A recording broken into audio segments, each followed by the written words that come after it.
नमस्कार, मैं हूं आपका साथी और आप देख रहे हैं बात ताऊ की में बिहार चुनाव स्पेशल रिपोर्ट। बड़ी खबर बिहार से आ रही है। एनडीए में आखिरकार सीटों का बंटवारा तय हो गया है। लंबे इंतजार के बाद भाजपा, जदयू और उनके सहयोगी दलों ने मिलकर चुनावी मैदान में उतरने का फॉर्मूला तय कर लिया है। सूत्रों की माने तो दिल्ली से लेकर पटना तक चली लगातार बैठकों के बाद अब एनडीए ने बिहार की 283 विधानसभा सीटों पर अपना समीकरण साफ कर दिया है।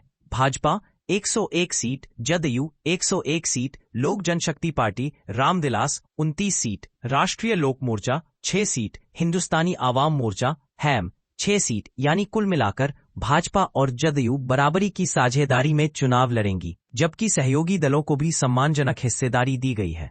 आपको बता दें कि पिछले कई दिनों से सीट बंटवारे को लेकर चर्चाएं तेज थीं। कभी दिल्ली में बैठक तो कभी पटना में सियासी हलचलें, लेकिन अब तस्वीर बिल्कुल साफ हो चुकी है। एनडीए की ओर से जारी बयान में कहा गया है कि यह समझौता आपसी सम्मान और विश्वास पर आधारित है। प्रधानमंत्री नरेंद्र मोदी के नेतृत्व में केंद्र सरकार की योजनाओं को बिहार में और आगे बढ़ाने के लिए यह सीट बंटवारा विकास, विश्वास और विजन के 3 सूत्रों पर तैयार किया गया है। भाजपा और जदयू के नेताओं का कहना है कि बिहार को विकास के नए रास्ते पर ले जाने के लिए दोनों दल मिलकर काम करेंगे और यह साझेदारी पिछले अनुभवों से भी कहीं ज्यादा मजबूत होगी। दिल्ली में चली एनडीए की कोऑर्डिनेशन मीटिंग में भाजपा के शीर्ष नेताओं ने कहा कि बिहार में विकास की गंगा बहाने का मिशन अब अगले स्तर पर पहुंच चुका है।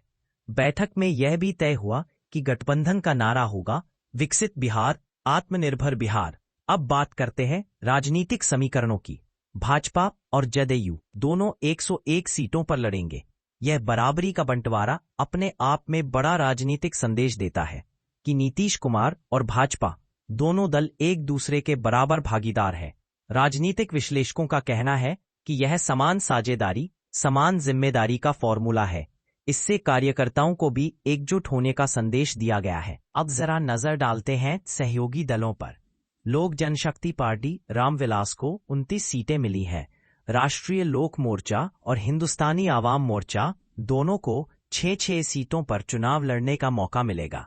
यहां तक कि छोटे दलों को दी गई यह हिस्सेदारी इस बात का संकेत है कि एनडीए अपने हर सहयोगी को साथ लेकर आगे बढ़ना चाहता है।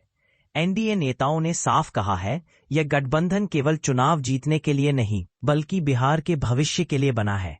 बिहार के लोग अब विकास, शिक्षा, रोजगार और इंफ्रास्ट्रक्चर की राजनीति चाहते हैं और एनडीए का कहना है कि यही उनकी प्राथमिकता है। भाजपा का फोकस युवाओं और शहरी मतदाताओं पर रहेगा, तो वहीं जदयू ग्रामीण क्षेत्रों में अपनी पकड़ मजबूत करने में जुटी है। दोनों की रणनीति साफ है, हर बूथ तक संगठन की पकड़ और सरकार की योजनाओं का लाभ पहुंचाना। अब बात करते हैं विपक्ष की चुनौती की। महागठबंधन में फिलहाल सीटों को लेकर तस्वीर साफ नहीं है, लेकिन एनडीए के इस तालमेल ने विपक्ष की मुश्किलें बढ़ा दी हैं। बिहार की सियासत अब अगले गियर में जाने को तैयार है। रैलियां होंगी, प्रचार होगा और आरोप प्रत्यारोप का दौर भी शुरू होगा, लेकिन एनडीए ने अपने पत्ते पहले ही खोल दिए हैं। तो कुल मिलाकर बिहार में एनडीए ने सीट बंटवारे के साथ चुनावी बिगुल बजा दिया है।